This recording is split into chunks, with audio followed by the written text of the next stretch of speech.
Good afternoon, everyone. Thanks for bearing with us. I'm joined today by Monica Simonds for the latest installment of our CogAT in the Classroom. Marla Caviness-French is experiencing some technical difficulties, but we expect that she's going to be hopping on really soon.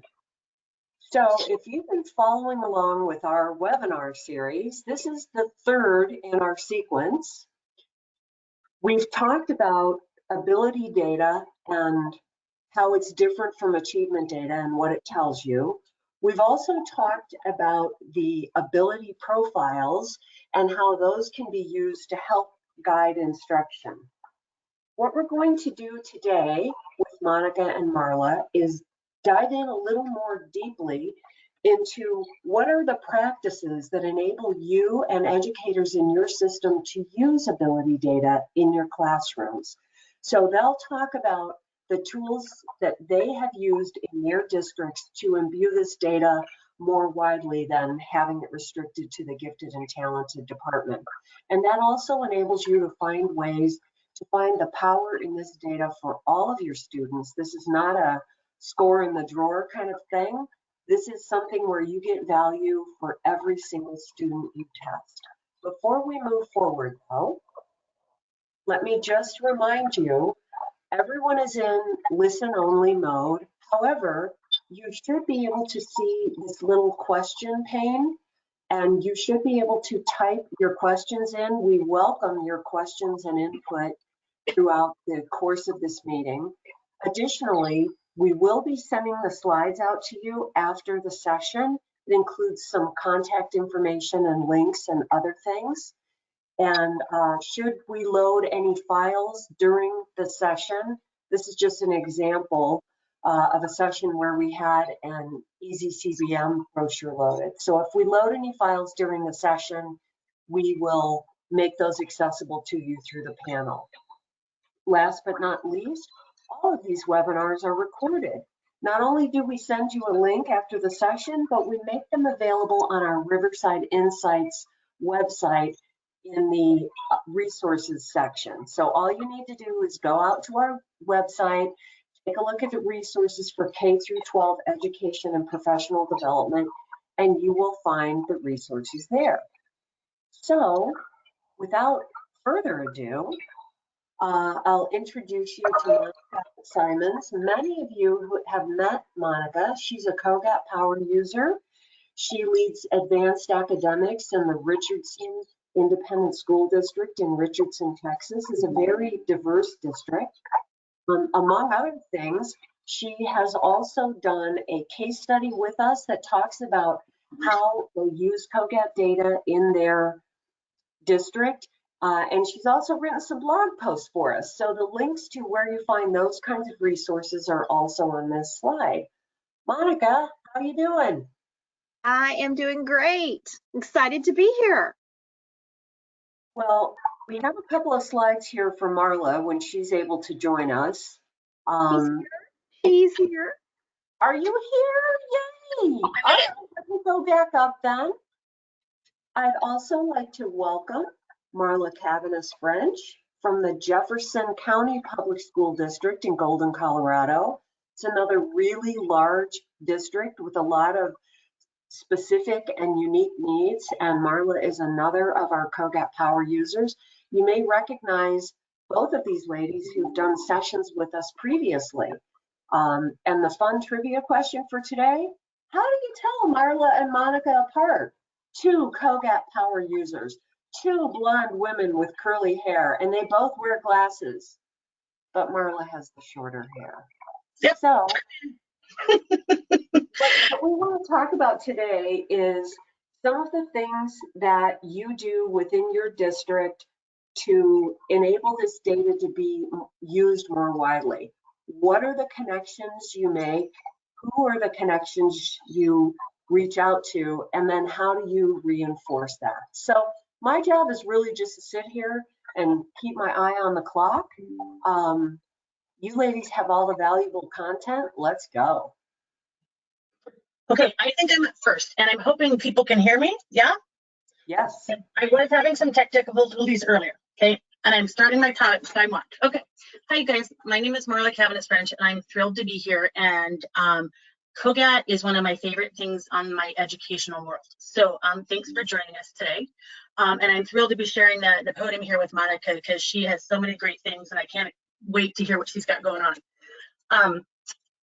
Like Vicki said, Jeffco is very large. And so in that process, we have had to come up with some creative ways to reach people because over the years, CogAT was seen as only for gifted. And so we transitioned under our leadership team from paper and pencil, which was shuffling a lot of booklets, like 5,000 paper and pencil booklets, onto online. And shifting to online enabled us to create a training platform that we have held on to very tightly as we move forward. And so we have developed a variety of strategies, and we really have changed our language and our lingo around CogAT to make it very inclusive and make it very apparent to all that come to our training sessions that CogAT is not for just identifying gifted learners. This data is valuable for all kids, and we should be using it with all kids. And so we've implemented that training. So as COVID and everything has impacted everything, we have also adopted more online training processes to be more user-friendly for our staffs and things like that, and for ourselves as well. So we have kind of a 4-level process going on, and it's all here, and I'm happy to share any and all documents with you that we have developed because I know many of you are wearing a lot of hats, and so you don't have time. So take what we have, okay? So our first level is an introduction course that is now completely all online. We used to host it face-to-face to try to get to know teachers, but we are a very large district, and it can take 45 minutes to an hour for a teacher to get into a central location. And they come in very flustered and feeling like they, were missing something or were bad because they were late. So with the advent of online, learning for everybody, we have put this course completely online, and it's all asynchronous. So they can do it at a time that's really convenient for them. And we have found that to be very user-friendly, and our instructional coaches who help get their new teachers into CogAT really like it as well, because they can set up this during a planning time or an instructional time with those second grade teachers to work at together. And so that has been one of our biggest ahas to let this become much more independent. There is a quiz at the end that they do have to take. And yes, we do know when they just try to jump to the quiz, because we have some really great solid questions in there that show that they did not read the information that we gave them. And so that quiz, they have to pass it with an 80. I think there's 12 questions on it, so they have to pass with an 80%, which is, no big deal.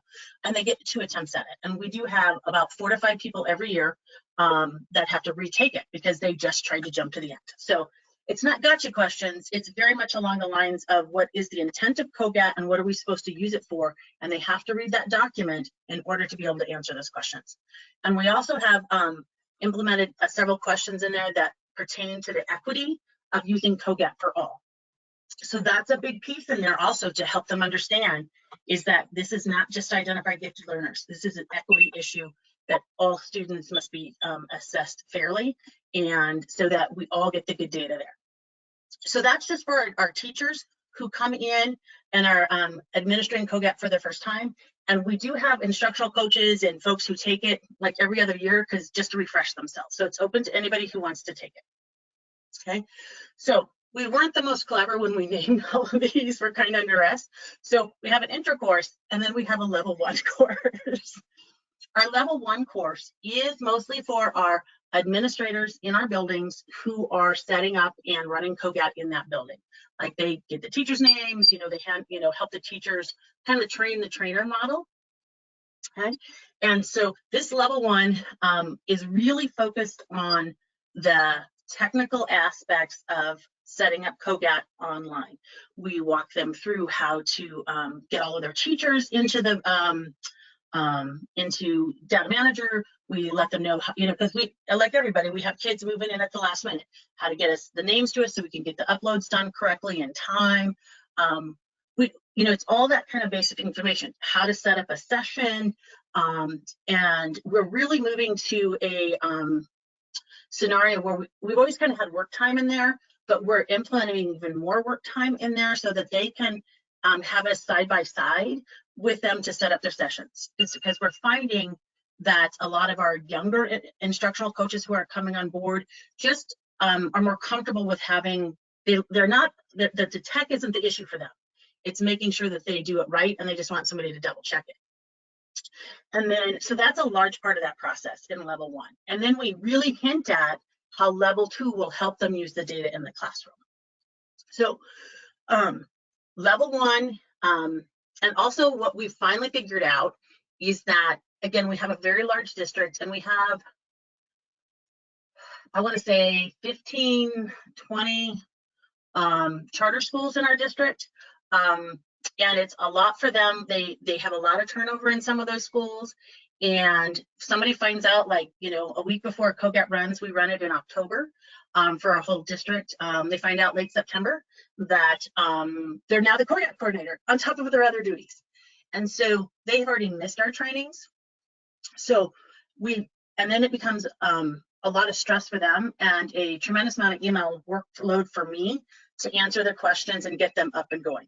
So we have added an additional late level 1 training to our schedule to deliberately be friendly and kind to those people who find out at the last minute they are the CogAT coordinators. And we're hoping that will help reduce their stress loads, my workload, let's be honest, and try to get them in a space of comfort with CogAT, so when they administer it and then get the data back, they're excited about it instead of just being one more thing to do. So that's on our end. We've added more training dates.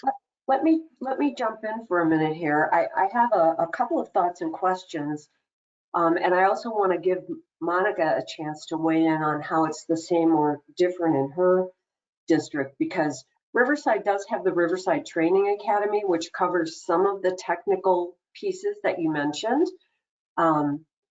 And I'm interested to know if you use that and how. But first, let's ask Monica, is it the same or different in your district? And how did you get there from your seat in the GT space?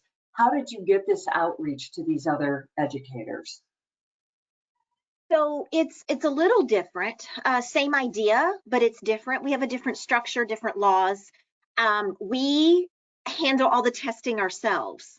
So the testing isn't done by campuses, and secondary is referral only, and so we just handle that different times of the year.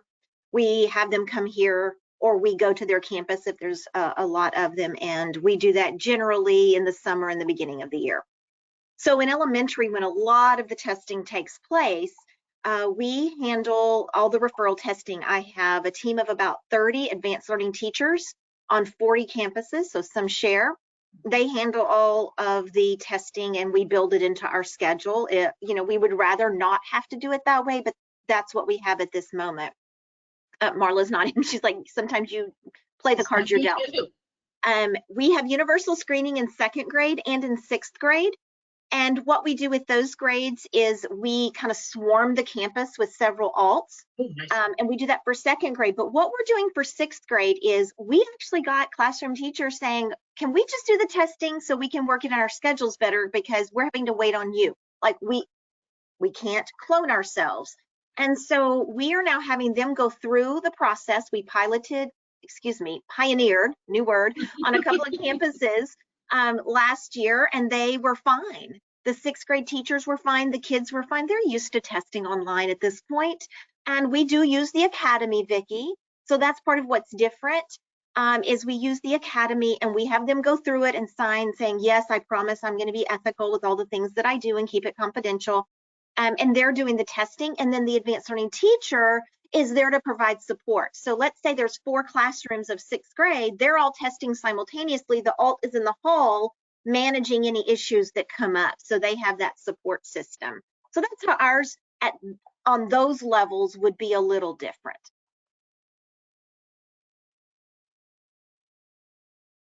Muted myself, of course. And I'm interested to know, you have such wide acceptance in both of your systems that the CogAT data has value. It lowers the resistance to testing. It makes people more amenable to doing good practices like universal screening. How do you get there? How do you get people to see it? I think for us, Vicki, it was changing the language. We really, really worked at every document we put out about how, because Colorado has to universally test, and so most of us all test in second grade, getting ready for third grade. And so we had, I mean, we're a large district. We had 111 buildings testing, and we didn't have buy-in everywhere. And that was really hard, you know, because we're just like, why wouldn't you? Yes, you do have gifted kids here. I don't care what your socioeconomic demographics are. You have gifted students in this building. And so we really worked to change our language to make sure that it's very inclusive language. We did some outreach into some buildings that were not necessarily compliant or using good testing practices, you know, showing up sometimes to help them.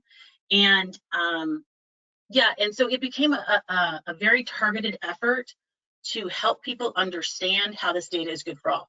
And that's where, for us, our level 2 really came into also, because we took it just beyond, beyond just testing. We showed what that data could do for you in the classrooms and how it meant lots of different things for all kids. For us, it was a little different. We had 2 levers. Number 1 was equity. And that's similar to what Marla was talking about. You do have students with high abilities, and we need to find them. Here in Texas, we identify for gifted based on age, experience, and environment. And so that means we can do the comparison with students among their own student groups.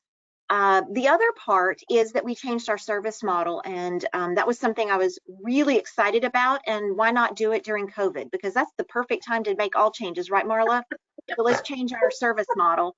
And the service model is much more campus-based, so we can provide services based on what each campus needs. And when we did that, the advanced learning teachers on the campuses became something of a coach light, if you will. And so they're now able to provide some of this support. We don't want to be seen as one more thing. We are part of the thing.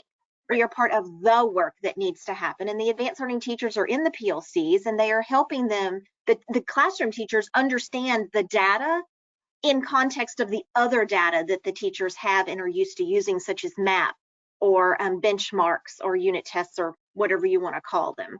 So by pulling on those 2 strings, we were able to help teachers understand that this is really important and also get some administrative support and buy-in. And Marla, I see from our slide here, you know, you're getting ready to implement your part 3, you know, your further insight part, reaching out to parents as well. And what's really exciting is that you have resources that you've so generously been able to make available that we can share with folks. But I'm gonna ask a question of both of you that I've heard come up before. You all both have really well-established GT systems. You've got a team of people. So I'm that educator. I'm sitting on this webinar. I'm going, oh my God, I'm one person. What do I do?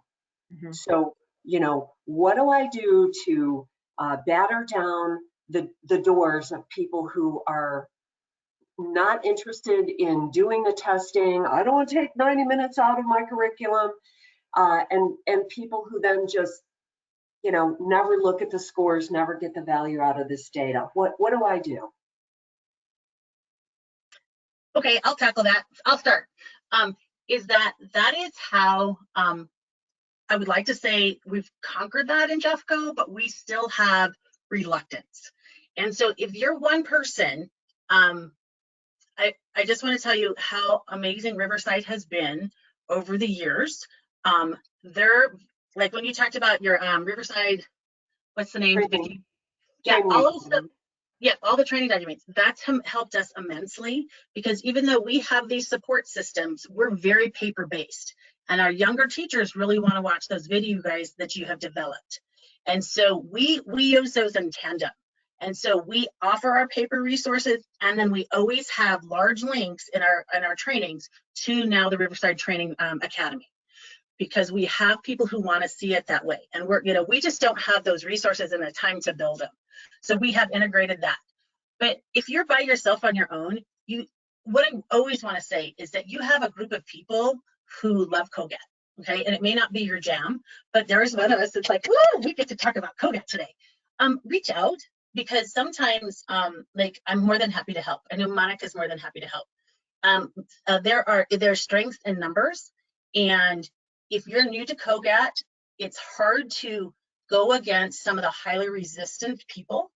But with the power of Zoom and Google Meets and all that stuff like that, you can have somebody who has deep experience with CogAT at your fingertips and in that meeting with you to help push kindly. Some of us aren't a little stronger than others. Monica's classy, I am not. But there's help. Just know you don't have to do this in isolation. That's another key piece. You don't have to do it in isolation.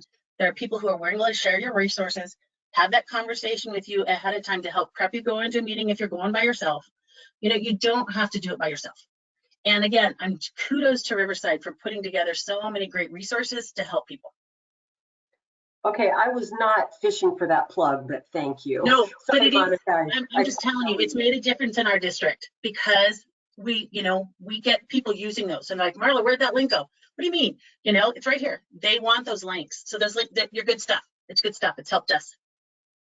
And I will affirm what Marla said. We are here to help each other. We are a small community compared to others, and we help each other. We all freely share any knowledge or expertise or experiences that we've had. And we've all had this experience, even if it's not with CogAT, even if it's not with using the data, we've had it with something else. I would say that there are 4 things that I would talk about. I was making notes while Marla was talking. And so, Vicki, thank you for the question. First of all, figure out what your district priorities are. How can you take what you want to do and need to do and marry it up and show, like, look, what CogAT's going to help you achieve your district priority. And if a district priority is a math goal or a reading goal or whatever, you can show how your CogAT data can inform that. And moving on to others, high achieving low growth. If you're using MAP, you get that report with high achieving low growth. Your high ability GT kids are often going to be high achieving low growth. You can use your CogAT data and correlate it with your MAP or other achievement data to look for outliers of students who are underperforming. For example, they should be higher and they're in danger of not meeting their growth measures, which is not okay. We want all kids to grow. And if I'm high achieving, that doesn't mean I get to just coast for a while. Working with other departments. We work very closely with special education and especially the dyslexia department. They want our data. They use our data in their reports to demonstrate which students might have a mismatch in ability and performance. And so they use that to determine which students may need some special services, and that may help with some twice exceptional identification. And the last thing is find yourself an early adopter. That's kind of what Marla was talking about. There's somebody else out there that's going to geek out about CogAT with you, that's going to get excited about the opportunities. I say that with all the love because I'm one of them. And they're going to want to partner with you, and you just kind of ask for forgiveness instead of permission, and you work with that teacher and you figure out some things. That teacher, when that teacher sees the power of what you can do with your data, that teacher is going to go and shout it from the rooftops. And that's going to, I think starting small is hard, but I think if you're the only person, that's the only way to do it. You can do it with fidelity and efficiency and then get effectiveness. So you've both mentioned taking a look at your achievement data alongside your ability data. I don't want to go down a rabbit hole right now. As we've mentioned several times, at Riverside, we are working to develop some additional tools to help y'all do that. And we'll be talking more about that upcoming. But I want to make sure we started a couple minutes late. So we've got about maybe 10 more minutes to go here. I want to make sure that we expose folks to some of the resources that you've created. So I want to move to the next slide, if that's okay. So now this one, tell me what I'm looking at here. So this is another key component for us because we're so large. We have our own webpage. Within, as you can see, all the little breadcrumbs back into there, how far back it's hidden in there. But when you click on each one of these buttons, we've tailored it out to make it easy for teachers to find stuff. When you click on one of those, it'll open up and it unfolds to a lot of resources for you. You know, and we have parent letters in 7 or 8 languages, all that kind of piece. Interpreting CogAT is our level 2 kind of class, and so there's all those documents are there. And then we have not had the good fortune, but I think we do this year. Of getting to test our 6th graders. So we have additional level testing requests. So especially after COVID, a lot of schools who value the data were like, this kid has nothing, they haven't been in school, can we test? Absolutely, here, this is how to sign up to get it to go. So that's, and again, if you are by yourself and stuff like that, this is one of the things where you tag into some folks like us who have bigger departments or whatever, and we can give you the resources so you can get that built very easily with your district. So, and again, you don't have to recreate a wheel that's already been built. So, well, speaking of giving resources, you have provided us with some links here. And this is actually in the document that we'll be sending out after the session. Anything you want to say about these? And Monica, I want to make sure that we, you know, we're 3 chatty gals. I want to make sure everybody gets a chance to talk. You just have to interrupt. you know, when you click on this link, you guys just know that a plethora of things is going to unfold, and it should be open to all because we have district schools and we have charter, and they're on 2 different systems. So it should open to everybody, and you're welcome to all of these resources. And if it doesn't open for you, just email me and I'll go back in and fix the things. But these are all based on Riverside information, and teachers really appreciate them and work really hard with them. And so they do good stuff. So yeah, don't reinvent a wheel. It's already there, you guys. Just take it and adapt it. Monica, how are you disseminating resources internally? That's a great question. Some of our information is pushed out through Project GT. Some of our information comes from our advanced learning teachers sharing it with the campuses. If it's to go home, it goes into parent newsletters. We use SMORE. Some of it comes from our administrative specialist who is our project manager for all things testing, and she will send to the appropriate individuals. So it depends on the audience as to how we provide that information. Most of our parent communication goes through SMORE because we have so many languages and it automatically translates it and it's ADA compliant. And so that's our platform for all things that that's our district accepted platform, is using a SMORE. So what kind of outreach are you doing to parents and to teachers?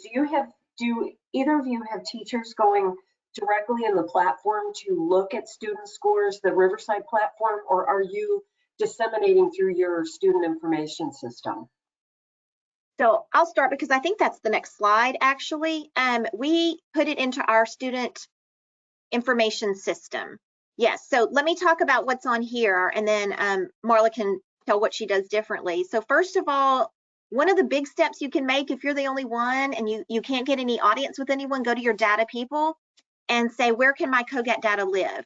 Because you really need it with everything else. So we have a system called Focus. There are lots of other platforms out there. And having our data with all the other data, so if I go to test history, it's all there. Our state test is called the STAR. And so that's going to be right there with CogAT interspersed with it. So I can do some comparisons really quickly. Additionally, we happen to use Eduphoria here. You may use something else, but that is a system where even more data lives. And we want our CogAT data right there so comparisons and contrasts can be made. Also, it sends a tacit message that it is just as important as all this other data that's being uploaded, the map data and the STAR data and so on. CogAT's right there with it. So even if we're not doing anything else at first, we're putting the data out there so people can see it and can access it. So teachers can access it there. One of the things we strive is to make it as simple as possible for our teachers. The more time they can spend with the students, the better. So we try to set things up and we pare it down. So we do not have teachers other than maybe some of us at Central going into Data Manager. We pull out what they need and put it where they can use it in the platform they're already going to. If I try to implement one more platform, it would be seen as one more thing. The two documents you see here, you'll be provided with a version of it so you can play around with it. These are documents that were created by some of our advanced learning specialists. They are brilliant, and they wanted to make it easy for kind of a level one. Okay, you've got this data. We're identifying kids based on age, experience, and environment. What do I do with them? Especially the question we get, the kid who's high just in nonverbal, that's their relative strength. And we want them to understand that they're going to present differently in your classroom. And there are some things you can do with them to help them be more successful in a highly verbal environment. And so we took Riverside information, some information from Dr. Joni Lakin's presentations, and we put them into this document that became a worksheet. That's the one on the left. The one on the right helps the teacher think through MAP and CogAT combined. And then there are so many MAP reports that we put screenshots of here, just start here, because they can get very overwhelmed and then it's just too much. And so teachers often will not go in to look at any of the reports. And so it helps them know what to do with some of that information. Because we are a MAP district, a district that uses MAP in almost every grade level, we built that resource for our teachers. I could speak on this for like hours, but I think we have 5 minutes. And so I'm going to let Marla chime in now to talk about some resources that they may have that's same or different from us. I would say that most of us that are deep CogAT users have been working kind of in conversations with each other and listening to some folks who are a little bit more advanced because they have computer systems doing this. To figure out how to bring CogAT and MAP together in a very easy format. So Monica, kudos to your team for getting this into a workable document, because that's where I've been driving around all summer going, okay, how do we get this put together? How do we get this together? So thank you. I think this is the evolutionary step, because I think we're all coming out of one COVID and pandemic stuff, but we want to make sure that the data that they do use all the time with MAP is tagged. They can see the value of CogAT with that, because CogAT has so many valuable resources that they never thought of, and ways of thinking about kids in a different way. And it's a level of differentiation that they've never gone into, because as educators, we do not get training on cognitive thinking styles and all these pieces. So bringing those together is huge. And Riverside, I know, is working on that really hard as well. And so for us, we've gone a slightly different track because we've been dancing around this piece a little bit. We've done some deeper dives into like the ability profiles and showing you like what working memory is and how that's tied to it, because that brought a lot of buy-in from teachers when they realized that explains some of the kids' lack of attention span in their classrooms and how you have to break it down and scaffold, because we could make it very concrete for them and help them understand, you know, that's where our deep dives have gone. And so we've got some buy-in there. And so now it's kind of like, oh, if we can pair this now with the MAP data, it's going to be huge, because we can move forward again with all the people who are on board, and we'll pick up people who've been reluctant in the past. And, you know, we were just in a different place. And, oh, sorry, Vicki, I just wanted to throw in that if MAP is not your test, but you've got something else, there's a leverage point for you. Think about how CogAT can help inform what to do with that data. So use what you have and the levers that you've been given. So you can pull on that and leverage some progress. And Marla, I can't wait to get a hold of your stuff. I've been dying for the new platform and the new profile information to come out. That's when we're going to start really digging in. And I'm excited to use some of your resources. And I'm going to jump real quick, Vicki, because I found this out at a couple of NAGCs. The platform also, Riverside's data manager platform, has changed the game for us completely with being able to do all of that data fast. And the visuals, I have bought some really high conversations. It's a higher up my district because I'm way down the podium, you guys. By having those visuals, they could see the data visually and how strong things are coming in, and being able to sort at district level and classroom level. So again, Riverside, you're amazing. I found out that people are still hand scoring, including my cousin, which is hand scoring a whole district. And I'm like, please, if you are still hand scoring, please get hold of Monica or myself to help you put together the presentation you need to make to your district to go online. It will make your life so much better. And they're going to save money, but your time is money, and spending it hand scoring when you could get the data within 24, 48 hours, and the good you can do with that data for all of your kids is huge. And so, like I keep saying, I know I'm a little weird, but Riverside is really trying to help us, you guys. They really are if you have not seen Data Manager, call one of us. We will put you in, and we can show you anonymously data and what that does back there, because it's fabulous, you guys. And it has flipped so many non-believers once they got to see the visuals. And so again, waiting for the new platform and all that stuff, but right now it's helped me a lot. Well, we do continue to iterate. We have a lot of interesting stuff coming up. I mean, today we didn't even have a chance to really get too much into the how-tos of, once we've got the data and we're looking at it together, what do we tell people to do? But I think what was important about today's session is that if we don't even bring people into the discussion, we're never going to get them to differentiate using this data. So we have some recorded webinars out on our website that talk a little more about the how-tos of the differentiation planning itself. And we have a session coming up on Thursday that's going to go a little more. Oh, today is Thursday. So we have more sessions coming up starting next week and continuing the first couple of weeks of August, that will be talking more deeply about how to use some of these things, giving more tools, giving some outreach to parents. So I hope folks will hang with us and come to additional sessions. But you can also use the resources and the webinars that we've already published to the website. So again, following today's session, we will send you an email probably tomorrow. It's going to have a link to these PowerPoint slides. You've got clickies in these slides where you can see some of these resources.